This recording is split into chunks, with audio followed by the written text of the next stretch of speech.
Nuts are not supposed to do that. In today's video, I'm going to see if I can save you 450 bucks.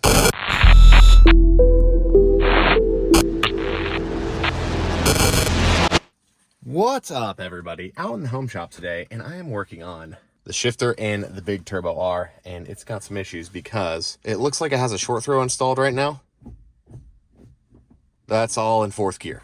So she's pretty worn out. We're gonna get a short shifter kit on that to clean up all that slop. And I wanted to show you what we got from Diesel Geeks. Now this is their Sigma 6-speed shifter kit, short throw shifter. Got some beautiful billet parts here. All the hardware you need, everything you need to throw it together. Comes with a sweet free t-shirt as well. These guys are awesome. I bought this, I screwed up on my address. Great customer service, took care of everything. Quick shipping. I'm excited to get this in. Now, this does have an older Diesel Geek setup in it, but as we've addressed on some of our past videos with the big Turbo R, a bit of a basket case. Some things aren't tightened all the way. They get sloppy, they get loose and worn out, and this is kind of the same. We've got this bolt's not tight, so we got all this play right there. This is kind of worn out, but my big problem is that when I rotate this part, look at the top of the shift tower. It's not rotating at all. And that's not even the worst part. When I go to take the nut off the top of the shift tower, here's what happens.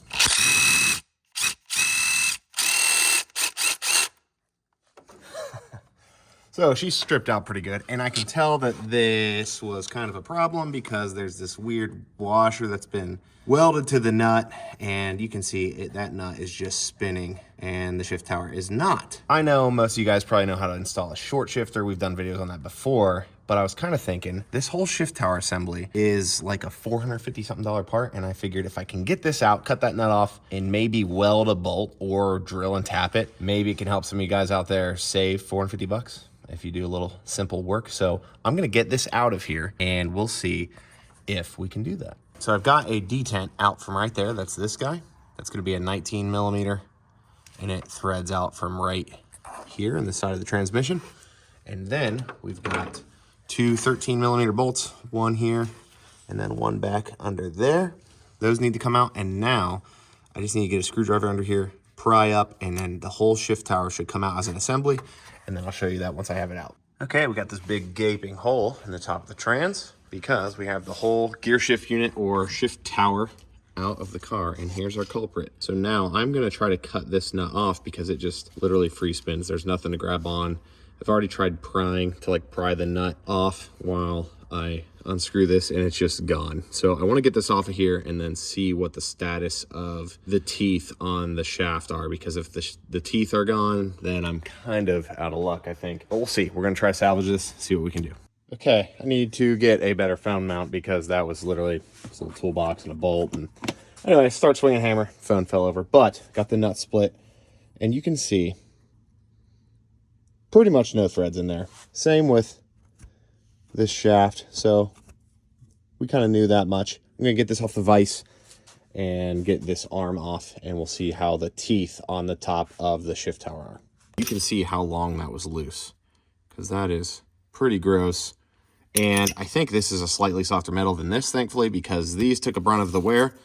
I put the new shift arm onto the shifter tower, and it fits nice and tight, so we're good there. And now we just have to deal with this, because all we're doing with that threaded section is the shift arm mounts like this, and then we're just clamping it tight with these threads. We've got two options. One, we just cut that off flush where my fingernail is, weld a new bolt on, maybe cut the head of the bolt off and weld it on, because this diameter is smaller than the teeth. That gives us room to weld without affecting this, and then this can still slide on and off. Or we can cut this flush, drill a hole, and tap it to run a bolt in. But I've been a mechanic for a long time, and I actually prefer welding in situations like this, and that is because it is way easier to chop this off, weld a bolt on, and then decide you just want to chop that bolt off again than it is to drill a hole perfectly straight through here, not get crooked and come out the side, tap and thread everything, and I don't know. I always seem to have better luck with a welder. I've also got a big old MIG welder. I don't have a TIG.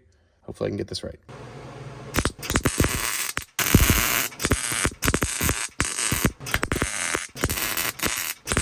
All right, there it is. Got a weld all the way around there. And then got this guy all lined up.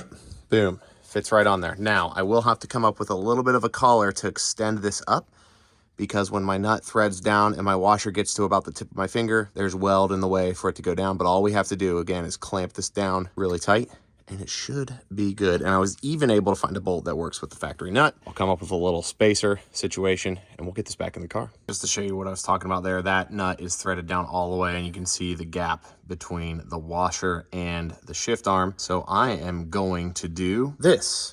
I've got a nut there that's wide enough that it goes around the base of my weld and sits flush on the top of the shift arm. Now my nut can clamp down, keep that shift arm tight, and we should be good to go. I'm gonna get this thrown back in the car over there, and we're gonna get this put back together. Finally got it all back in there. I did struggle a little bit getting that whole tower assembly down back into the transmission.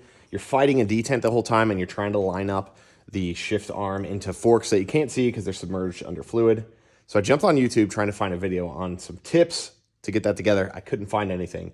But what I did find is that my buddy Derek is out in the garage working on his car right now. He's wearing the exact same jacket as me, which is hilarious. This is a little cleaner. But anyways, he's doing an supercharged M42 swap into a BMW 2002. Go check it out. I'll link it up somewhere in here. Really cool build. I think he's got 4 episodes out on it now. Go check that out. He's a cool dude. But this thing is just about wrapped up. I've got the shifter locked up inside the cabin with the alignment pin that Diesel Geeks give you. And I've got my front to back cable end all tightened down, and it's good to go. But I do need an OEM style cable end for this kit. I didn't have one because it had an older style Diesel Geeks end in it, and it does not work with this end. So I'm gonna get that hopefully tomorrow. I'll get the bushings that Diesel Geeks provides and get those installed on the cable end, throw it in, and we'll be good to go. So I'm gonna wait a day or two on that, but for you, it's probably gonna be here like that.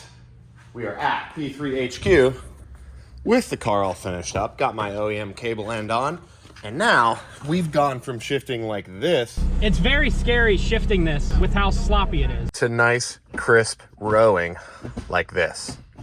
Really happy with how that turned out. Diesel Geek makes some great products. Now, I did buy this, but I want to tell you guys that's a great product, and their site's great, and their customer service is also great. Super quick responses. I even got the wrong cable end from my local dealership. Volkswagen sent me the wrong one, and they helped me identify that because I was having some issues. Just super helpful staff. Like, they're a small company just like P3. Go out and support them. I will put a link to this product down below in case you have something for your Mark 6, Mark 5, 7, maybe 8. I think this is like 5 through 8, and then Mark 4 is like similar. Not quite sure, but they have great products. And then if you've got this shift tower problem, I was looking, this seems to be a kind of common problem. So if you run into that, just look at that little bolt. All you have to do is replace that bolt. Keep it simple. That's the KISS method. Keep it simple, stupid, as a technician.